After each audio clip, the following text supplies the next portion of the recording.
दोस्तों नमस्कार। दोस्तों बाड़मेर जिले के अंदर जिस तरह वोटिंग हुई है और 7 विधानसभा जो परिणाम है वो परिणाम आपको चौंका देगा, क्योंकि जिस तरह वोटिंग हुई है रात को 10 बजे तक वोटिंग चली है कई बूथों पर। और उसके बाद देखिए बाड़मेर के अंदर बाड़मेर की सीट बात करें, शिव की, बायतू की या फिर सिवाना की या पोकरण की सीट की बात करें तो हॉट सीट बनी हुई है। और इस सीट पर देश की मीडिया की भी निगाह बनी हुई है। और फलोदी सट्टा बाजार के मुताबिक क्या कह रहा है, बीजेपी को कितनी सीटें मिल रही है या फिर कांग्रेस को कितनी सीटें मिल रही है, किन के पास निर्दलीय जो टक्कर के अंदर है। बाड़मेर की बात करें, शिव के अंदर करें तो यहाँ फाइट ले रहे जबरदस्त। अगर बायतू की बात करें तो आरएलपी पार्टी जबरदस्त फाइट के अंदर है। अब देखिए एक एक सीट का विश्लेषण करते हैं कि आखिर कौन इन सीट पर बाजी मार रहा है। बीजेपी के खाते में कितनी जा रही है और कांग्रेस के खाते में कितनी जा रही है, निर्दलीय के खाते में। अब देखिए सबसे पहले बात करें तो बाड़मेर की बात करें, बाड़मेर सीट हॉट सीट बनी हुई है।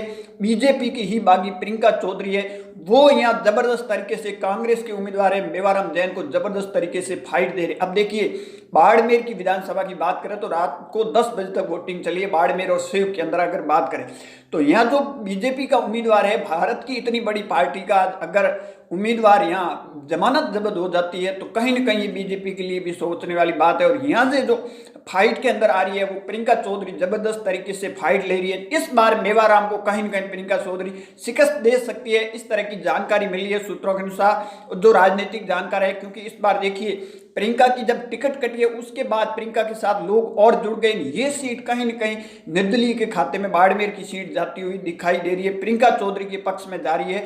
और फलोदी सट्टा बाजार क्या कह रहा है वो लास्ट में भी बता दो। अब बात करते हैं शिव की, जो देश की मीडिया की, दिल्ली के नेता की इस सीट पर निगाह टिकी हुई, क्योंकि यहाँ एक मारवाड़ी कहावत एक लौटा रहे जो भाईड़ा जक्याली बात है, जो रविंद्र सिंह भाटी ने एक दोहा दिया था डायलॉग है। और देखिए यहाँ बीजेपी और कांग्रेस दोनों फाइट से बाहर होती नजर आ रही है। कहीं ना कहीं दो निर्दलीय, देखिए एक कांग्रेस का ही बागी है, दूसरा बीजेपी का बागी है, दोनों ही पार्टियों के बागी है। जो निर्दलीय ताल ठोकने के बाद में देखिए यहाँ का मुकाबला है वो रोचक होता हुआ जा रहा है। अब देखिए यहाँ कांग्रेस का जो उम्मीदवार है वो पहले से ही रेस से बाहर है। उसने कहीं ना कहीं अपील भी की थी कि अगर मेरे को वोट नहीं दे रहे हो तो रविंद्र सिंह भाटी में मत जो वोट, तो वो कहीं ना कहीं रविंद्र सिंह भाटी के लिए संजीवनी की तरह काम करने वाली है। और ये सीट है जो राजनीतिक जो जानकार बता रहे हैं कि ये सीट कहीं ना कहीं रविंद्र सिंह भाटी के पक्ष में शिव की जाती हुई दिखाई दे रही है यहाँ, क्योंकि दोनों निर्दलियों के बीच में ही फाइट है। कांग्रेस बीजेपी के बीच में फाइट ही नहीं, यहाँ निर्दलीय की फाइट है बीच में। अब चलते हैं बायतू की, जो यहाँ देखिए आरएलपी जो पिछली बार सेकंड नंबर पर रही थी वो शिव बायतू सीट का हार और जीत उसके ऊपर डिफाइंड है।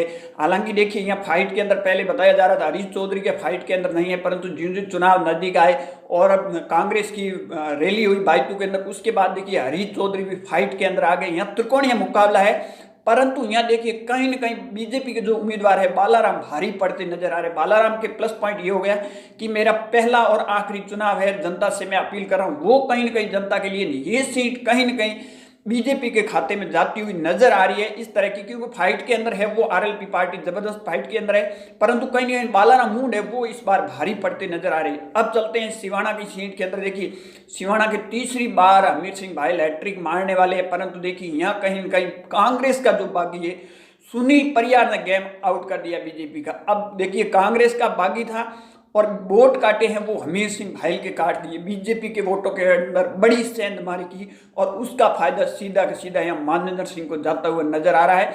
और सुनील परियार ने जितने कांग्रेस के वोट नहीं काटे उससे कई गुना ज्यादा बीजेपी के वोट काट दिए और वही हमीर सिंह के लिए बड़ी मुसीबत बन गई है। और ये सीट कहीं ना कहीं कांग्रेस के खाते में जाती हुई मजबूती से दिखाई दे रही है। अगर मैं बात करूं बाड़मेर की तो ये सबसे मजबूत सीट है और कांग्रेस के खाते में जाती हुई इस बार नजर आ रही है। अब चलते हैं पोकरण के अंदर, तो दो धर्मगुरु के बीच में जबरदस्त तरीके की फाइट है और इस देश की भी मीडिया की इस सीट पर निगाह बनी हुई। पिछली बार अगर देखें तो महज 872 वोटों से ही प्रतापपुरी हारे थे, परंतु देखिए इस सीट पर इस बार बीजेपी की बड़ी जीत होने वाली। उसकी वजह है मुस्लिम वोट प्रतापपुरी के साथ जुड़ने की वजह के कारण ये जो सीट है महज 40 से 50 हजार के बीच में निकलने वाली है बीजेपी के खाते के अंदर। और ये मैं बात कहूँ जैसलमेर की तो बड़ी सीट है बीजेपी के लिए ये जीत और सीट भी निकालना, और ये सीट कहीं ना कहीं बीजेपी के खाते में जाती हुई नजर आ रही है महंत प्रतापपुरी वाली। अब चलते हैं अगली सीट जो गुड़ा मालानी की जो हॉट सीट है, और बीजेपी की अगर बात करें तो ये बीजेपी की सिक्योर सीट थी, बीजेपी को कोई डर नहीं था। परंतु देखिए जो वोट नजदीक आए हैं तो कर्नल सोनाराम चौधरी जबरदस्त तरीके के अंदर फाइट के अंदर आ गया और यहाँ जो मुकाबला है वो बड़ा रोचक है, परंतु लग ऐसा रहा है कि यहाँ से बीजेपी भारी पड़ सकती है। आइडिया अनुमान जैसे लगा रहे हैं कि बीजेपी यहाँ से बाजी मार सकती है। हालांकि बीजेपी की ये सिक्योर सीट थी, परंतु यहीं बीजेपी को कहीं ना कहीं यहाँ प्रॉब्लम में खड़ी कर दिया सोनाराम चौधरी ने। अब देखिए सोनाराम चौधरी जबरदस्त तरीके से फाइट है और बीजेपी, हालांकि लग रहा है बीजेपी भारी है। आखिर टक्कर का मुकाबला है, कौन बाजी मारता है ये अभी कहना जल्दबाजी है, गुड़ा माला।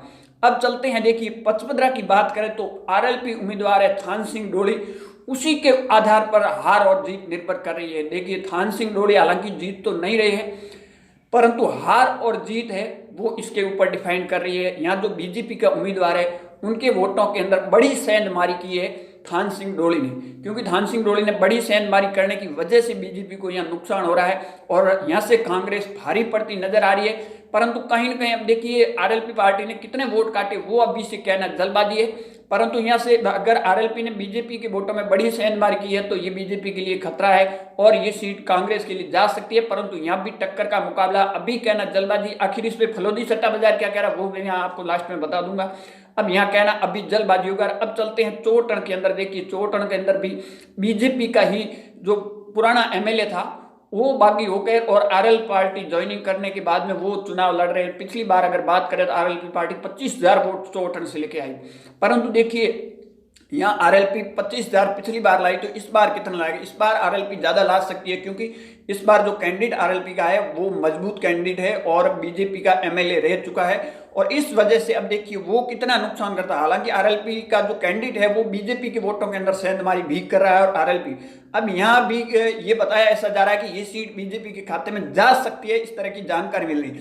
अब चलते हैं फलोदी सट्टा बाजार आखिर क्या कह रहा है। देखिए फलोदी सट्टा बाजार का जो ओपिनियन पोल आया मतदान खत्म होने के बाद में, पोकरण, चोटन, पचपदरा और बायतू बीजेपी के खाते में जा सकती है। फलोदी सट्टा बाजार के मुताबिक मैं बता रहा हूँ, पोकरण, चोटन, पचपदरा और बायतू बीजेपी के खाते में, सिवाना कांग्रेस के खाते में बता रही है और शिव है जो रविंदर सिंह भाटी के खाते में जाती हुई नजर आ रही है। बाड़मेर की जो प्रियंका चौधरी के खाते में नजर हुई है और गुड़ा मालानी के अंदर टक्कर का मुकाबला बता दिया फलोदी सट्टा बाजार के मुताबिक। बाड़मेर जिले की और एक पोकरण सीट है वो मैंने आपको फलोदी सट्टा बाजार के मुताबिक बता दिया।